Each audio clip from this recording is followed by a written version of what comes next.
ভালো মা রান্নাঘরে সকলকে স্বাগত। আজকে আমি বানাবো কচু দিয়ে ইলিশ মাছের তরকারি। এখানে আমি কচুগুলোকে দু টুকরো করে রেখেছি এবং নুন আর হলুদ দিয়ে ভালো করে ধুয়ে নিয়েছি।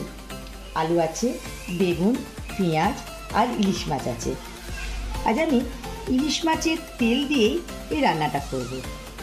এই তরকারিটা খুব সুন্দর হয়, খেতে খুব ভালো লাগে। আর কচু আমার খুব পছন্দের খাবার, কচু আমি খুব ভালোবাসি।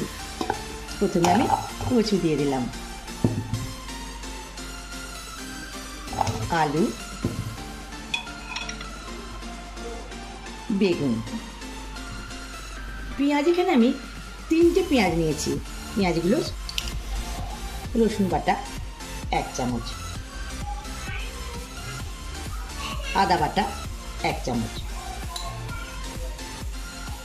জিরে বাটা, জিরেটাও 1 চামচ, সর্ষে বাটা, আর আছে নুন, লঙ্কা, হলুদ, কাশ্মীরি লঙ্কা আর ধনে গুঁড়ো। মশলাটা দিয়ে দিলাম। এবার দেবো আমি ইলিশ মাছের তেলটা।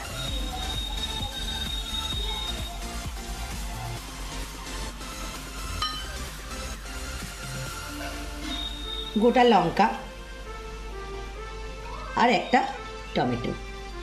এই রান্নাটা আমি সেজে রান্না করব। ভালো করে আমি মাখিয়ে নেব।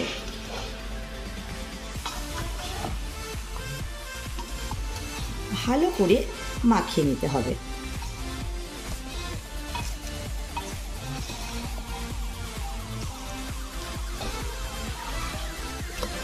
প্রায় 2 মিনিট আমি ভালো করে কিন্তু নাড়িয়ে দিলাম। গ্যাসের ওভেনটা আমি জ্বালিয়ে দিলাম, কুকারটা বসিয়ে দিলাম। পানি কিন্তু আমি এখন দেব না, আরও 2 মিনিট আমি কষবো। 3 মিনিট আমি ভালো করে কষে নিলাম। এবার আমি পানি দেব।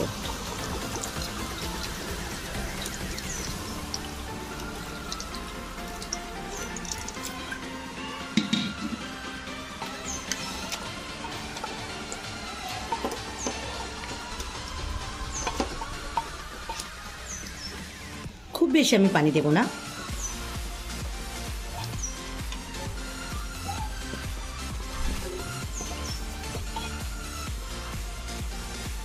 কারণ এই তরকারিটা খুব ঝোল হবে না। এবারে আমি ঢাকনায় দিয়ে দেব। একটা সিটি হবে।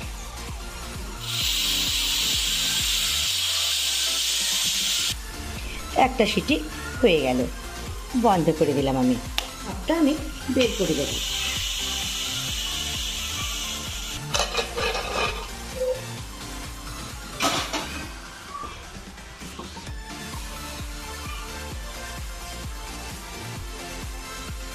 কচু সেদ্ধ হয়ে গেছে। একটা অন্য পাত্রে ঢেলে নেব।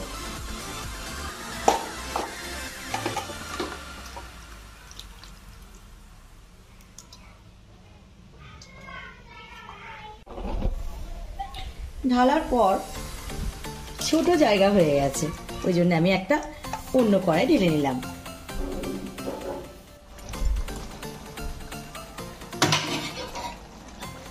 এবার আমি ইলিশ মাছগুলো দিয়ে দেব।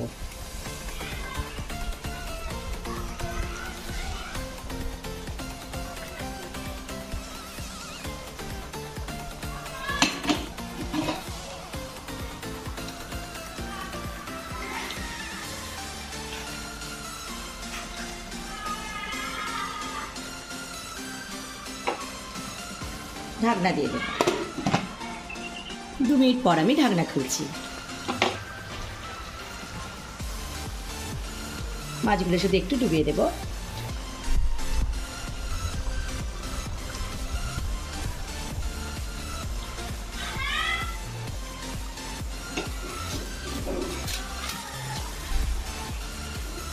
গরম মশলা দিয়ে দিলাম।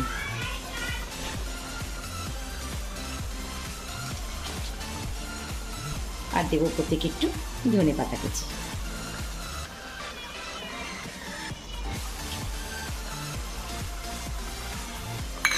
কচু দিয়ে ইলিশ মাছের তরকারি আমার হয়ে গেল। কচু দিয়ে ইলিশ মাছের তরকারি আমার হয়ে গেল। গ্যাসের ওভেনটা আমি বন্ধ করে দিলাম।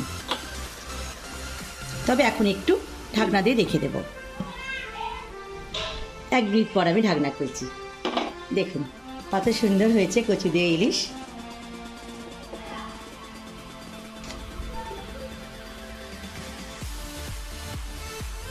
কত সুন্দর হয়েছে তরকারিটা।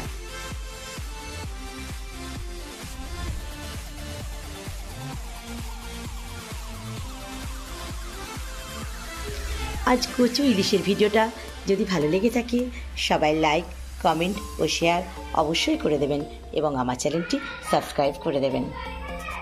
সম্পূর্ণ ভিডিওটা দেখার জন্য অসংখ্য ধন্যবাদ।